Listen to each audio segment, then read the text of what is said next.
السلام علیکم ورحمۃ اللہ وبرکاتہ۔ کوئی آدمی اپنے مرے ہوئے بھائی کا گوشت کاٹ کے کھا سکتا ہے، کوئی آدمی اپنی نیکیوں کو دوسروں کو بانٹ سکتا ہے اور اپنے نیکیوں کو دے کر دوسروں کے گناہ اپنے اوپر ڈالنا پسند کر سکتا ہے، اور کوئی آدمی دوسروں کی برائیوں کو اپنے نام اعمال میں بھرنا چاہتا ہے، کوئی نہیں پسند کرتا ہے۔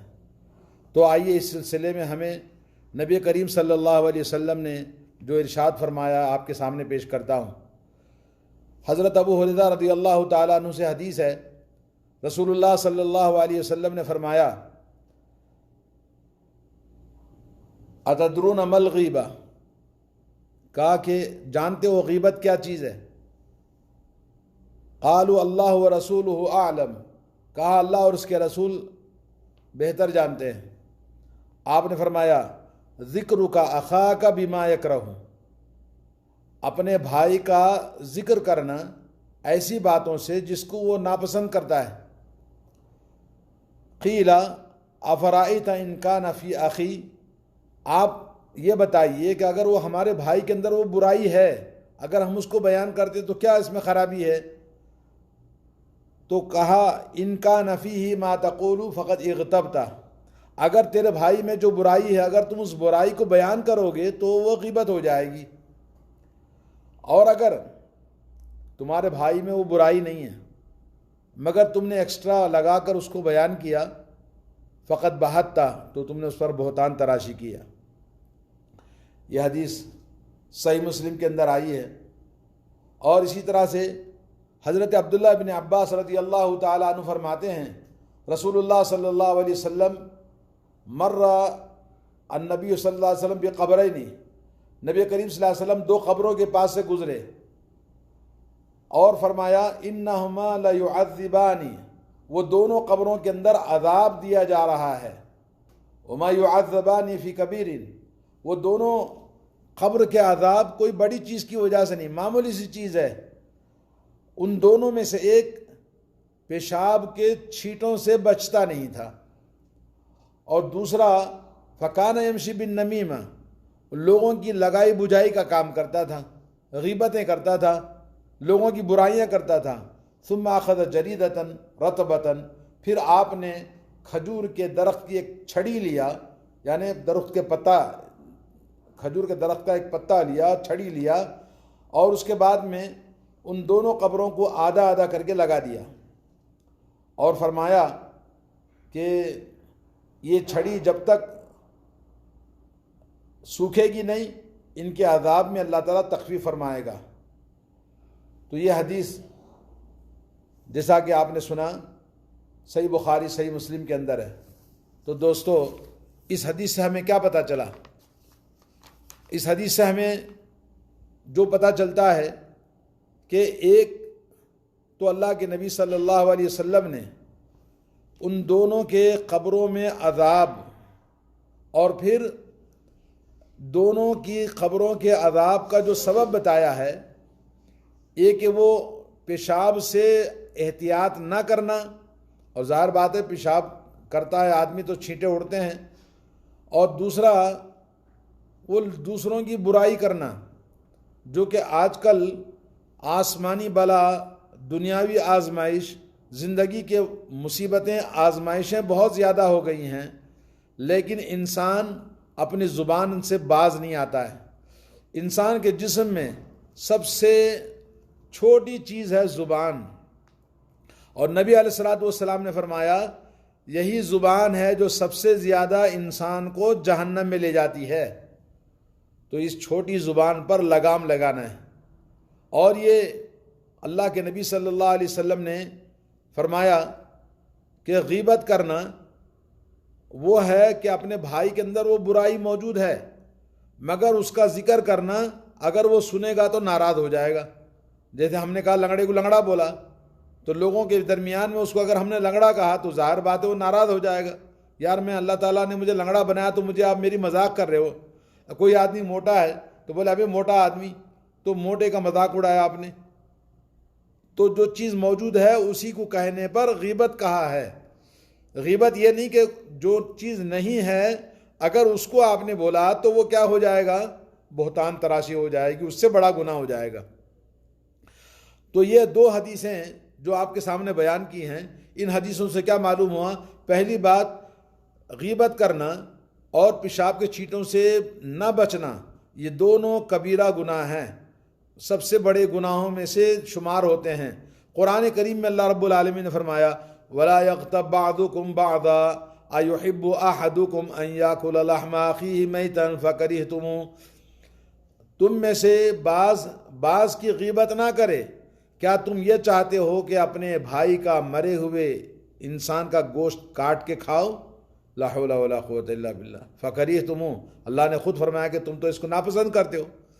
تو جب ہم غیبت کرنے کو، ایک بھائی جیسے مرا ہوا انسان ہے، گویا اس کا گوشت کاٹ کے ہم کھا رہے ہیں، کیونکہ ہمارے سامنے موجود نہیں ہے، جو مرا ہوا انسان ہے کاٹنے سے اس کو تکلیف نہیں ہوتی ہے، تو اسی طرح سے کسی کی غیبت کرنا ہے۔ آج کل مجلسوں میں دوسروں کا ذکر، دوسروں کا نام اپنی زبان پر نہ لانا، کیونکہ یہ سب سے بڑا گناہ، کبیرہ گناہوں میں سے آج ہم اس کو معمولی چیز سمجھتے ہیں، اچھا آدمی ہو یا برا آدمی ہو، لیکن برائی نہیں کرنا چاہیے۔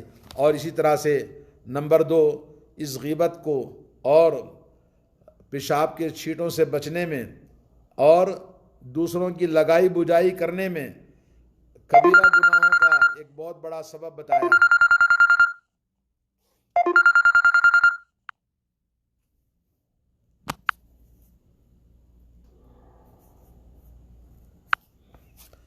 جی، یہ دونوں، چاہے وہ برائی اپنے بھائی کی ہو، اپنے پڑوسی کی ہو، اپنے دوستوں کی ہو، یا یہ کہ کوئی بھی انسان جس کو ہم جانتے ہیں اس کی ہم برائی کریں، یہ بہت بڑا گناہ ہے۔ اور تیسری چیز یہ ہے کہ اپنے بھائی کا ذکر کرنا، چاہے وہ بدنی اعتبار سے ہو، دینی اعتبار سے ہو، یا دنیاوی اعتبار سے ہو، یا خود اپنے آپ کی، کسی کے خاندان کے، ہمارے گھر کے کسی کے آدمی کی، جیسے ساس بہو کی آپس میں گفتگو ہوتی ہے اور شوہر اپنی بیوی کی شکایت کرتا ہے، بیوی اپنے شوہر کی شکایت کرتی ہے، بھائی اپنے بھائی کی شکایت کرتا ہے۔ اسی طرح سے جو بھی ہم اپنے کسی قریبی آدمی کی ہو یا دور کے آدمی کو کسی کی برائی ہم کریں تو یہ نمبر 3 ہے کہ بہت بڑا گناہ ہے۔ اور نمبر 4، آپ کو یہ بتاؤں کہ اللہ کے نبی صلی اللہ علیہ وسلم نے جو بات بتائی ہے ہمیں، اس سے ہمیں یہ معلوم ہوتا ہے کہ میرے بھائی، آپ گناہ ڈبل ہو جاتے ہیں جب کوئی چیز حقیقت نہ ہو مگر اس کو بیان کیا جائے۔ یعنی جیسے کبھی کسی کو برا بتانے کے لیے جو چیز اس کے اندر نہیں ہے ہم لگا کے بولتے ہیں تو یہ بہتان تراشی ہو جائے گی، جو غیبت سے بھی زیادہ بڑی اور غیبت سے بھی زیادہ بڑا گناہ اس کے اندر ہوگا۔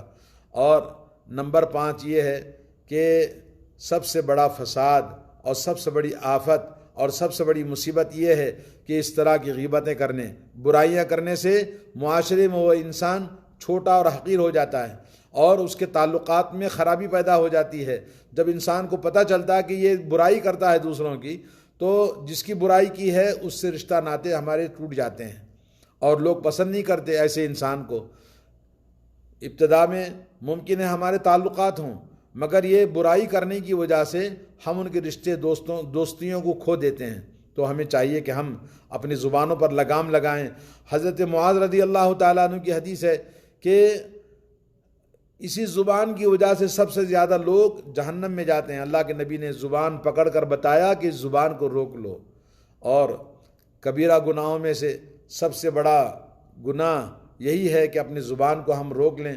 اور جسم اتنا بڑا ہے مگر ایک چھوٹی سی زبان ہے جس پر کنٹرول نہیں کر سکتے ہیں تو پوری آخرت برباد ہو جاتی ہے اور پوری نیکیاں چلی جاتی ہیں۔